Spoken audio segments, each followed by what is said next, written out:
Dustin the Diamond Poirier.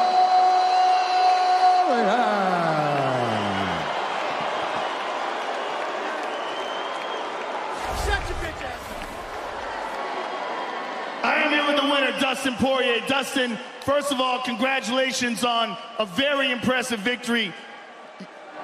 You and Conor are going. Let's see what he's saying. Go get him. I would go to him as well. But I want your thoughts on the fight because the fight was going your way. Obviously, you got him down. You landed some vicious ground and pound. And in the last seconds of the fight, in a crazy freak accident, he misses a punch and breaks his own ankle. He fractured it on one of the checks at the beginning of the fight. Then it broke on a punch, yeah, for sure. When I pointed at him at the beginning of the fight, that's when I checked a good kick. I bet that's when it cracked. You felt it. I felt something, but I mean, he's kicking me hard, you know? It makes more sense that it broke where it broke in that regard. Yeah, it was probably cracked, and then just on the twist of the punch, finished, you know. This is a very strange fight in that the first fight, there was all this animosity. The second fight, Conor was very friendly to you. But then leading up to this third fight in the last few weeks, he's made things very personal. Yeah, I can take, you know, like, even the trash, like, there's no holds barred with the trash talk, right? But murder is something you don't clown around, you know, there's no coming back from that. And this guy was saying he was gonna murder me and all kinds of stuff. He was telling me he was gonna kill me tomorrow. I'm gonna leave here in a coffin. You don't talk like that to people, man. I hope this guy gets home safe to his beautiful family, you know? The way the fight was going, clearly you felt like it was going in your way. Yeah, oh yeah. He did hit me with a good cross, just like the last fight. I didn't see it, and he kind of clipped me. A little bit buzzed, but my legs were still there. Takedown was easy.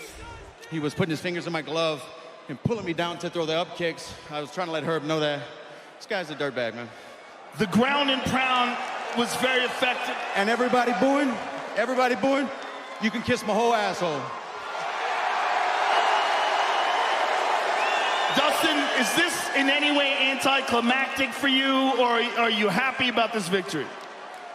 I mean, dude, you know, karma's not a bitch, she's a mirror. And, you know, this guy's said the wrong shit, and I've been busting my ass, and sometimes these things happen. And, nah, I beat the guy.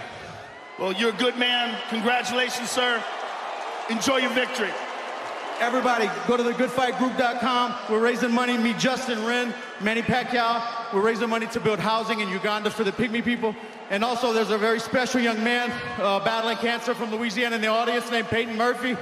It's an honor to have you in the building, man. You're a real inspiration. You're a real fighter. I can stop anytime. You're a real fighter. I love you, brother. Dustin Poirier, ladies and gentlemen.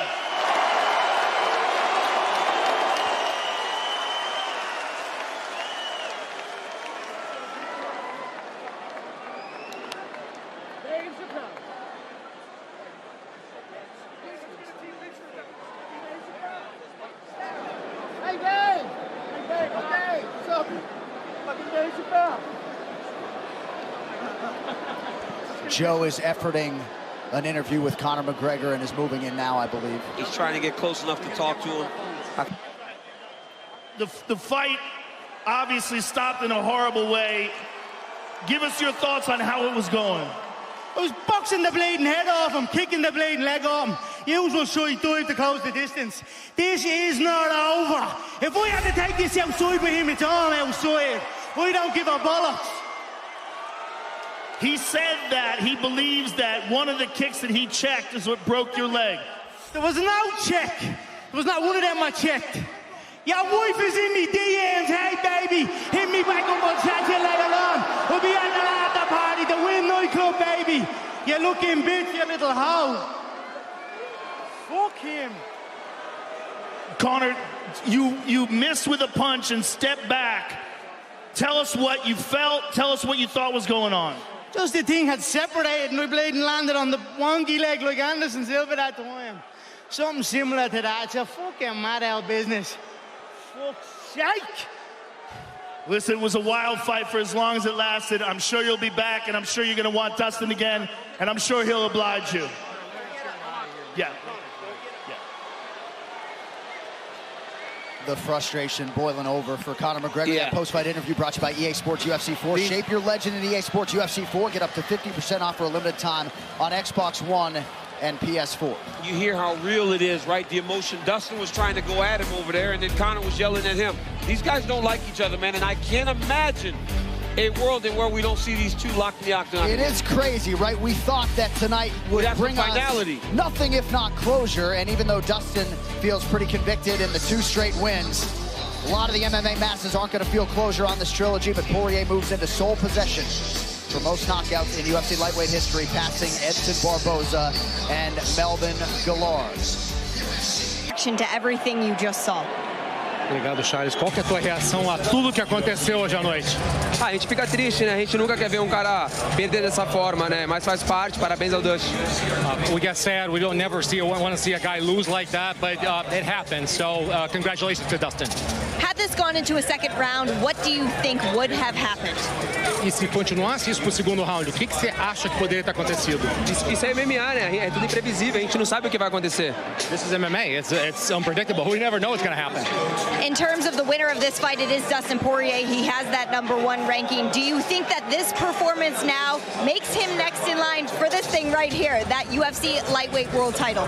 E agora, a colocação que ele se coloca agora depois de uma luta como essa, você acha que essa luta, essa vitória, coloca ele como próximo na linha para isso aí? Eu acho que na realidade essa luta já era para acontecer faz tempo e agora mais uma vez ele se evidenciou isso. Em dezembro a gente vai estar pronto.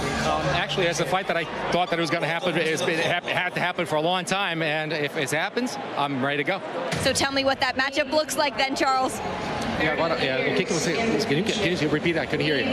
Oh, what does that matchup look like between he and Dustin? E como é que vai ser essa luta entre vocês dois? Vai ser uma guerra. Eu sou o campeão, é uma história gigantesca, todo mundo sabe disso. Eu tô pronto para isso. It's going to be a war. I'm the champion, and it's a huge history. I'm ready for this. Excellent. Well, we're ready to watch. Charles, thank you so much for your time. We'll see you soon. All right, guys, now out to Max and Brett on the mezzanine outside. Guys, take it away. Thanks, Teddy. It looks to me like Conor has entered that phase of his career where an ending like this may help him in a way, because people are saying, even on this broadcast, well, there wasn't a definitive conclusion to the fight in a fight that he was clearly losing. Your thoughts? It's not going to physically help him. And, you know, you think about Joe Theismann, you think about the football injuries, that when you've seen this kind of injury before, not everybody even returns from that injury. So that's the first thing you got to think about, is how unfortunate that is and how dire that injury can be. But for me, he was winning the fight, Poirier being he, is always about the battle of geography. Who wins the battle of geography? Who gets to the area in the ring, or in this case, in the cage, that is best suited for their talents? And that was Poirier. There's no doubt about it, because he's better grappler, he's better at jiu-jitsu, he's better on the floor, on the mat. And he got to the place he needed to be. He needed to get in close, one way or the other. Close in striking, or close when he was on the floor, when he's going to be able to get him into a grappling situation. He's got shorter arms. He didn't want to get into a counter-punching firefight with Conor. He got the geography he wanted. And one other thing, we're in the capital of gambling over here. It seemed to me like Conor went all in. Going for the guillotine. Yeah, when he went for the guillotine, he went all in, much like a poker player would say, okay, this is my opportunity right now. I'm putting all chips in. It's interesting that you bring that up, because I had the same impression that this is not something Conor's really comfortable doing, but he goes to it early on because it seemed as though he was already conceding, I don't know if I can beat this guy the way I planned. Let me try something to upset the odds a little bit. I'll take a risk, but at least there's a chance to win in that risk, and it didn't work out. Yeah, you know what? That's a fair enough point. But again, there's no doubt about it that he went all in, and there's a gamble when you go all in, but you're putting all your chips into one place. But I think that at the end of the day, he was trying to stop.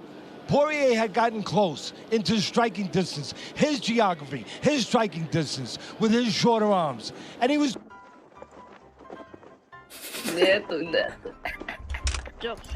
Zoklar. Vai, Vinicius.